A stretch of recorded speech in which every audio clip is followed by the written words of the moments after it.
Christmas ഒരു pagan ആഘോഷമാണ് എന്നും റോമാക്കാരുടെ സദർനാലിയ എന്ന ഒരു ആഘോഷത്തിന്റെ പതിപ്പാണ് എന്നുമാണ് യുക്തിവാദികളും ചില പന്തക്കുസ്തക്കാരും അടക്കം ചിലർ വാദിക്കുന്നത്.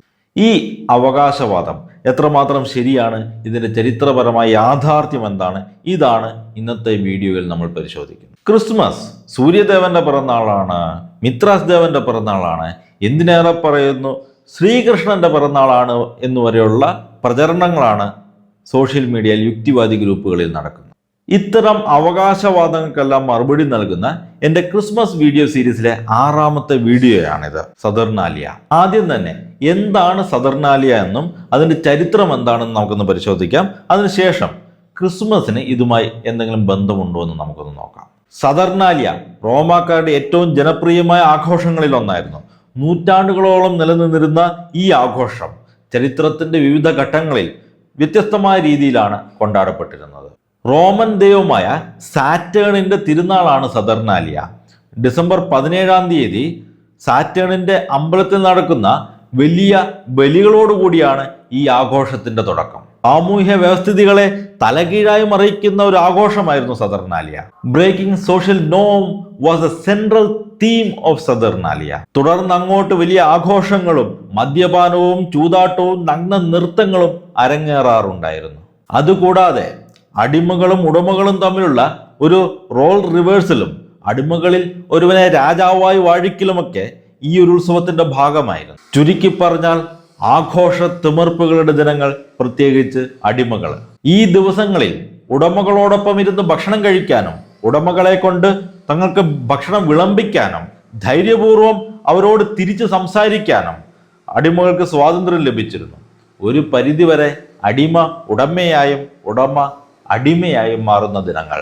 നമ്മുടെ നാട്ടിൽ മാവേലി ഭരിച്ചിരുന്ന കാലം പോലെ റോം ഒരിക്കൽ സാറ്റേൺ ഭരിച്ചിരുന്നു എന്നൊരു വിശ്വാസമുണ്ട്. കള്ളവും ചതിയും വഞ്ചനയും അടിമത്വവും സ്വകാര്യ സ്വത്തും ഒന്നുമില്ലാതിരുന്ന സുവർണ കാലഘട്ടമായിരുന്നു. ആ നല്ല നാളുകളുടെ ഓർമ്മയ്ക്കായാണ് അവർ ഈ ആഘോഷം കൊണ്ടാടിയിരുന്നത്. റോമൻ ചരിത്രകാരനായ കറ്റല്ലസ് ഈ ദിനങ്ങളെ ഒപ്റ്റിമോ ഡിയറം അഥവാ ഏറ്റവും നല്ല ദിനങ്ങൾ എന്നാണ് വിളിക്കുന്നത്. അടിമത്തം ഇല്ലാതിരുന്ന നാളുകളെക്കുറിച്ചുള്ള ഓർമ്മയായിരുന്നുവെങ്കിലും യഥാർത്ഥത്തിൽ അടിമത്ത സമ്പ്രദായം ഊട്ടിയുറപ്പിക്കാൻ വേണ്ടിയിട്ടുള്ള ഒരു തന്ത്രമായിരുന്നു സദർനാലിയ. അസംതൃപ്തരായ അടിമകൾക്ക് ആഘോഷിക്കാൻ കുറച്ച് ദിവസങ്ങൾ, അതും പൂർണ്ണമായ അർത്ഥത്തിലല്ല കേട്ടോ. എത്രമാത്രം സ്വാതന്ത്ര്യം അവർക്ക് എടുക്കാമെന്നത് അടിസ്ഥാനപരമായി യജമാനൻ തീരുമാനിക്കും. മാത്രമല്ല, ആവേശം മൂത്ത് അമിത സ്വാതന്ത്ര്യം എടുത്തു കഴിഞ്ഞാൽ ഒരു പ്രശ്നമുണ്ട്. 5-6 ദിവസത്തെ ഈ ആഘോഷം അങ്ങ് തീർന്നു കഴിഞ്ഞാൽ മുതലാളി മുതലാളിയാകും, അടിമ അടിമയാകും, മൂർഷിക സ്ത്രീ മൂർഷിക സ്ത്രീയായും തന്നെ തുടരും. ബാക്കിത്തെ കഥകളൊന്നും ഞാൻ പ്രത്യേകിച്ച് പറയണ്ടല്ലോ. മാത്രമല്ല, ഈ കഥകളൊക്കെ നമ്മളോട് പറയുന്നത് ആരാണ്? അന്നത്തെ അടിമകൾ എഴുതിയ ചരിത്രമൊന്നും നമ്മുടെ കയ്യിലില്ലല്ലോ. അതായത് ഈ സദർനാലിയയുടെ ഒപ്റ്റിമോ ഡിയറം ശരിക്കുള്ള അടിമകളൊക്കെ സംബന്ധിച്ചിടത്തോളം എത്രമാത്രം ഒപ്റ്റിമോ ഡിയറമാണെന്നുള്ളത് നമുക്കറിയത്തില്ല. സൂര്യദേവന്റെ പിറന്നാളിനെ കുറിച്ച് ചെയ്ത കഴിഞ്ഞ വീഡിയോയിൽ നമ്മൾ കണ്ടിരുന്നു. സൂര്യദേവന്റെ ഏറ്റവും വലിയ പോരായ്മ ചരിത്രപരമായ തെളിവുകളുടെ അപര്യാപ്തതയായിരുന്നെങ്കിൽ സദർനാലിയയെക്കുറിച്ചുള്ള ധാരാളം റോമൻ രേഖകൾ ചരിത്രത്തിൽ നമുക്ക് ലഭ്യമാണ്. BC 1-ാം നൂറ്റാണ്ടിൽ നിന്നുള്ള ടൈറ്റസ് ലെവിയസ്, സെനേക്ക എന്നിവർ മുതൽ AD 5-ാം നൂറ്റാണ്ടിലെ മക്രോബിയസ് വരെ അനേകം ചരിത്ര രേഖകൾ നമുക്കുണ്ട്. എന്നിരുന്നാലും സദർനാലിയയെക്കുറിച്ചുള്ള പൂർണ്ണമായ വിവരണങ്ങൾ ഏതെങ്കിലും ഒരു സിംഗിൾ ഡോക്യുമെന്റിൽ നമുക്ക് ലഭിക്കില്ല. വളരെ ശ്രദ്ധിക്കേണ്ട ഒരു കാര്യം, നമ്മൾ ഈ കാണുന്ന തെളിവുകൾ 5 നൂറ്റാണ്ടുകളോളം നീണ്ടു നിൽക്കുന്ന ഒരു കാലഘട്ടത്തിനുള്ളിൽ നിന്നാണ്. അതായത് BC 1-ാം നൂറ്റാണ്ടിൽ സെനേക്ക കണ്ട അതേ രീതിയിലായിരിക്കില്ല AD 5-ാം നൂറ്റാണ്ടിൽ മക്രോബിയസ് ഇത് ആഘോഷിക്കുന്നത്. BC 5-ാം നൂറ്റാണ്ടിലാണ് വെറും ഒരു ദിവസം മാത്രമുള്ള ഈ ഒരു ആഘോഷം ആരംഭിക്കുന്നത്. അന്ന് ഡിസംബർ 17-ാം തീയതി സാറ്റേണിന്റെ ക്ഷേത്ര സമർപ്പണമാണ് ആഘോഷിച്ചത്. പിന്നീട് റോം സാമ്പത്തികമായ അഭിവൃദ്ധി പ്രാപിക്കുന്നതോടെ ആഘോഷങ്ങളുടെയൊക്കെ നീളം കൂടിത്തുടങ്ങി. സെനേക്കയൊക്കെ ചരിത്രം എഴുതുന്ന അഗസ്റ്റ സീസറിന്റെ കാലമാകുമ്പോഴേക്കും, അതായത് യേശുക്രിസ്തുവിന്റെ കാലഘട്ടമാകുമ്പോഴേക്കും ഇതൊരു 7 ദിവസം നീളുന്ന ആഘോഷമായിട്ട് പരിണമിച്ചിട്ടുണ്ട്. അവിടെയാണ് അഗസ്റ്റസ് സീസർ ഇതിനെ ഒന്ന് നിയന്ത്രിക്കാനായിട്ട് 3 ദിവസത്തേക്ക് വെട്ടിച്ചുരുക്കാനായിട്ട് ഇടപെടുന്നത്. പിന്നീട് കലുകള ഇതിനെ വീണ്ടും 4-5 ദിവസമാക്കി മാറ്റുന്നുണ്ട്. അതായത് ചരിത്രത്തിൽ സദർനാലിയ ആഘോഷങ്ങൾ കാലഘട്ടത്തിനനുസരിച്ചും പ്രദേശത്തിനനുസരിച്ചും ആഘോഷിക്കുന്ന രീതിയിലും ദിവസങ്ങളിലും കാര്യമായ വ്യത്യാസങ്ങളുണ്ടായിരുന്നു. എന്നിരുന്നാലും ഏത് കാലഘട്ടത്തിലാണെങ്കിലും ഡിസംബർ 23-ാം തീയതിക്ക് അപ്പുറത്തേക്ക് ഈ ആഘോഷങ്ങൾ നീണ്ടിരുന്നില്ല എന്നതാണ് യാഥാർത്ഥ്യം. എന്നാൽ ക്രിസ്മസ് ആകട്ടെ ഡിസംബർ 25-ന് ആരംഭിച്ച് ജനുവരി 6-ാം തീയതി എപ്പിഫാനിയോടുകൂടി അവസാനിക്കുന്ന ആഘോഷമാണ്. പലരും ക്രിസ്മസ് കഴിഞ്ഞാലോ അല്ലെങ്കിൽ ന്യൂ ഇയർ കഴിയുമ്പോഴോ സാന്താക്ലോസ് തിരിച്ചു നടന്നു പോകുന്ന ഫേസ്ബുക്ക് പോസ്റ്റുകൾ ഇടുകയും സ്റ്റാറൊക്കെ ഊരി മാറ്റുകയും ചെയ്യാറുണ്ട്. എന്നാൽ അങ്ങനെയല്ല. ജനുവരി 6-ാം തീയതിയിലെ എപ്പിഫാനിയോടുകൂടിയാണ് ക്രിസ്മസ് ആഘോഷങ്ങൾ അവസാനിക്കുന്നത്. അതുവരെ നക്ഷത്രങ്ങൾ തൂക്കിയിടുന്നത് തന്നെയാണ് നമ്മുടെ പാരമ്പര്യം. നമ്മൾ കണ്ടു കഴിഞ്ഞു ഡിസംബർ 23-ാം തീയതിക്ക് അപ്പുറത്തേക്ക് ചരിത്രത്തിൽ ഒരിക്കലും സദർനാലിയ നീണ്ടിരുന്നില്ല. അതുകൊണ്ട് തന്നെ ഒരു രീതിയിലും ഡിസംബർ 20-ലെ ക്രിസ്മസിനെ നമുക്ക് സദർനാലിയയുമായിട്ട് ബന്ധപ്പെടുത്താൻ സാധിക്കില്ല. ക്രൈസ്തവ നേതൃത്വം മറ്റു മതങ്ങളുടെ ആഘോഷങ്ങൾ ക്രൈസ്തവവൽക്കരിക്കാൻ തീരുമാനമെടുക്കുകയും അതിനെയൊക്കെ ക്രൈസ്തവ ആഘോഷങ്ങളാക്കി പ്രഖ്യാപിക്കുകയും ചെയ്തു എന്നതാണല്ലോ ആരോപണം. ഈ ഒരു ആരോപണം തന്നെ തീർത്തും യുക്തിരഹിതമാണ്. എങ്ങനെയാണ് ഒരു ബിഷപ്പിനോ ക്രൈസ്തവ നേതൃത്വത്തിൽ ആർക്കെങ്കിലുമോ സ്വിച്ച് ഇട്ട പോലെ ആഘോഷങ്ങളെ മാറ്റിമറിക്കാൻ സാധിക്കുക? അത്തരമൊരു അധികാരം ആദ്യ നൂറ്റാണ്ടുകളിൽ പോയിട്ട് ചരിത്രത്തിൽ ഒരിടത്തും ഒരു ബിഷപ്പിനോ മാർപ്പാപ്പയ്ക്കോ ഉണ്ടായിരുന്നില്ല. എന്ന് മാത്രമല്ല ചക്രവർത്തിമാർക്ക് പോലും ഇത്തരം ഒരു അധികാരം ഉണ്ടായിരുന്നില്ല എന്നതാണ് വാസ്തവം. നമ്മൾ കഴിഞ്ഞ വീഡിയോയിൽ കണ്ടതാണ് ഒരു സിറിയൻ സൂര്യദേവനായിരുന്ന എലഗബാലിനെ റോമിലേക്ക് ഇറക്കുമതി ചെയ്യാൻ ശ്രമിച്ച എലഗബാലൂസ് എന്ന റോമൻ ചക്രവർത്തിയുടെ കഥ.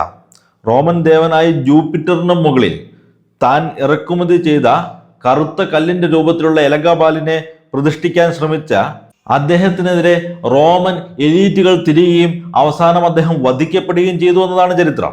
ക്രൈസ്തവ നേതൃത്വം മറ്റു മതങ്ങളുടെ ആഘോഷങ്ങളെ പകർത്തുവാൻ ബോധപൂർവമായ ശ്രമം നടത്തുന്നുണ്ടെങ്കിൽ ചരിത്രത്തിൽ 2 കാര്യങ്ങൾ നമ്മൾ കാണേണ്ടതുണ്ട്. ഒന്ന്, ഇത്തരം ഒരു ഉത്തരവോ കത്തോ അല്ലെങ്കിൽ ചുരുങ്ങിയ പക്ഷം വരൂ നമുക്ക് ആ മതത്തിന്റെ ആഘോഷം അടിച്ചെടുക്കാമെന്ന രീതിയിലുള്ള ഏതെങ്കിലും ഒരു പ്രസംഗമോ നമുക്ക് ലഭിക്കേണ്ടതുണ്ട്. 2, ഇത്തരം ഒരു പ്രവൃത്തിയുടെ സ്വാഭാവികമായ അനന്തര ഫലമായിട്ട് പ്രതിഷേധങ്ങൾ നമുക്ക് കാണേണ്ടതുണ്ട്. ഏത് കാലഘട്ടത്തിൽ നിന്നായാലും ക്രൈസ്തവ നേതൃത്വം ഇത്തരം ഒരു നടപടിക്ക് മുതിർന്നാൽ ക്രൈസ്തവ സമൂഹത്തിൽ നിന്നും അല്ലാതെയും ശക്തമായ എതിർപ്പുകൾ ഉണ്ടാകുമെന്നുള്ളത് നമ്മൾ ഉറപ്പായും പ്രതീക്ഷിക്കണം. എന്നാൽ ചരിത്രത്തിലേക്ക് തിരിഞ്ഞു നോക്കുമ്പോൾ അത്തരം ഒരു സംഭവ വികാസങ്ങൾ നമുക്ക് എവിടെയും കാണാൻ സാധിക്കില്ല. അക്രൈസ്തവ ആഘോഷങ്ങളെ പകർത്താനുള്ള ഏതെങ്കിലും രീതിയിലുള്ള ആഘോഷങ്ങളോ അതിനെതിരെയുള്ള പ്രതിഷേധങ്ങളോ ചരിത്രത്തിൽ ഒരിടത്തും രേഖപ്പെടുത്തിയിട്ടില്ല. നോക്കൂ, വളരെ ചെറിയ കാര്യങ്ങളുടെ പേരിൽ പോലും പരസ്പരം പോരടിച്ചിരുന്ന ഒരു വിശ്വാസ സമൂഹമായിരുന്നു ആദ്യകാല ക്രൈസ്തവര്. AD 2-ാം നൂറ്റാണ്ടിൽ ഈസ്റ്റർ ആഘോഷിക്കേണ്ട തീയതിയെ ചൊല്ലി ഇവർ തമ്മിലുണ്ടായ തർക്കം ഇതിനൊരു ഉദാഹരണമാണ്. ഇതിനെ ക്വാർട്ടോ ഡെസിമൻ കോൺട്രവേഴ്സി എന്നാണ് വിളിക്കുന്നത്. ഈസ്റ്റർ യഹൂദരുടെ പെസഹ ദിവസമായ നിസാൻ മാസം 14-ാം തീയതി തന്നെ ആഘോഷിക്കണോ അതോ കർത്താവ് ഉയർത്തെഴുന്നേറ്റ ഞായറാഴ്ച ആഘോഷിക്കണോ എന്നതായിരുന്നു തർക്കം. ഈ ഒരു തീയതിയുടെ പേരിൽ സഭകൾ തമ്മിൽ കമ്മ്യൂണിക്കേഷൻ ഭീഷണി വരെ ഉണ്ടായിരുന്നു. എന്നാൽ ഇത്തരം ഒരു തർക്കമോ അഭിപ്രായ വ്യത്യാസമോ ക്രിസ്മസിനെ ചൊല്ലി ആദിമസഭയിൽ ഇല്ലായിരുന്നു. ഈസ്റ്ററിന്റെ തീയതിയെ ചൊല്ലിയിട്ട് ഇത്രയേറെ പോരാടിയ ആദിമ ക്രൈസ്തവര് സദർനാലിയോ മറ്റു പേഗൻ ഉത്സവങ്ങളോ ക്രിസ്മസ് ആയിട്ട് യാതൊരു തർക്കവുമില്ലാതെ അങ്ങ് ഏറ്റെടുത്തു എന്നത് വിശ്വസിക്കാൻ പ്രയാസമാണ്. യേശുവിൻ്റെയും പൗലോസ് അപ്പസ്തോലിൻ്റെയും ഒക്കെ സമകാലികനായിരുന്ന ഒരു സ്റ്റോയിക് തത്വചിന്തകനായിരുന്ന സെനേക്ക സദർനാലിയെ വിശേഷിപ്പിക്കുന്നത് റോം മുഴുവനും മദ്യപിച്ച് ലക്ക് കെട്ട് ഛർദ്ദിച്ച് നടക്കുന്ന സമയം എന്നാണ്. ഒരു പേഗൻ ചിന്തകന് പോലും ഇത്രയേറെ അറപ്പുളവാക്കിയ ഈ ഉത്സവം ആദിമ ക്രൈസ്തവരെ യാതൊരു എതിർപ്പും കൂടാതെ ഏറ്റെടുക്കുമെന്ന് കരുതുന്നത് തീർത്തും യുക്തിരഹിതമാണ്. തെർത്തുല്യനെ പോലെയുള്ള സഭാപിതാക്കന്മാര് സദർനാലിയ ആഘോഷങ്ങളെ നിശിതമായി വിമർശിച്ചിട്ടുള്ളവരാണ്.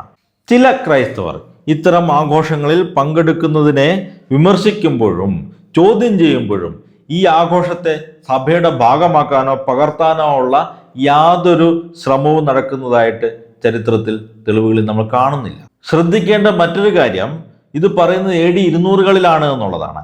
ഇതേ കാലയളവിൽ തന്നെയാണ് റോമിലെ വിശുദ്ധ ഹിപ്പോളിറ്റസ് ക്രിസ്മസ് ഡിസംബർ 25-നാണ് എന്ന് കണക്ക് കൂട്ടിയിട്ടുള്ളത്. ഇതിൻ്റെ വ്യക്തമായ തെളിവുകൾ ഇന്ന് നമുക്ക് ലഭ്യമാണ്. മാത്രമല്ല, സഭാ നേതൃത്വവുമായി എല്ലാ കാര്യങ്ങളിലും കലഹിച്ചിരുന്ന ഡോണറ്റിസ്റ്റുകളെ പോലെയുള്ള തീവ്ര നിലപാടുകളുള്ള വിഭാഗങ്ങളെ ഒന്ന് ശ്രദ്ധിക്കുക. സഭയിലെ പല കാര്യങ്ങളെയും അവർ എതിർത്തിരുന്നുവെങ്കിലും ഡിസംബർ 25 ക്രിസ്മസായി ആഘോഷിക്കുന്നതിനെതിരെ അവർ ഒരിക്കലും തർക്കിച്ചിരുന്നില്ല. അവർ പോലും ഡിസംബർ 25-നാണ് ക്രിസ്മസ് ആഘോഷിച്ചിരുന്നത് എന്നതാണ് യാഥാർത്ഥ്യം.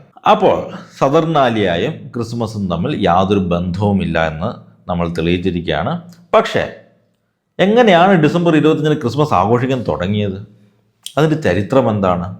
മാത്രമല്ല, ഡിസംബർ 25 കൂടാതെ ജനുവരി 6-നും ചില സ്ഥലങ്ങളിൽ ക്രിസ്മസ് ആഘോഷിക്കാറുണ്ട്. അതിൻ്റെ കാരണം എന്താണ്? ഇതിനെക്കുറിച്ചുള്ള വിശദമായ ചരിത്രവും രേഖകളും നമുക്ക് അടുത്ത വീഡിയോയിൽ പരിശോധിക്കാം. ഇവിടെ നമ്മൾ ക്രൈസ്തവ വിശ്വാസങ്ങൾക്കെതിരെ ഉയരുന്ന ചോദ്യങ്ങൾക്ക് യുക്തിസഹമായി മറുപടി നൽകുന്നതിനോടൊപ്പം നുണക്കഥകളെ പൊളിച്ചെടുക്കുകയും ചെയ്യുന്നതാണ്. എൻ്റെ ഈ ദൗത്യത്തിൽ നിങ്ങൾക്കും പങ്കാളികളാകാം. അതിനായി വീഡിയോ ലൈക്ക് ചെയ്തും കമൻറ്റ് ചെയ്തും പരമാവധി ആളുകളിലേക്ക് ഷെയർ ചെയ്തും സപ്പോർട്ട് ചെയ്യുക. കൂടുതൽ ആക്റ്റീവായി എൻ്റെ ഒപ്പം ചേരാനും നിങ്ങളുടെ സംശയങ്ങൾ നേരിട്ട് ചോദിക്കാനും സ്ക്രീനിൽ കാണുന്ന നമ്പറിൽ വാട്സാപ്പ് ചെയ്യാവുന്നതാണ്.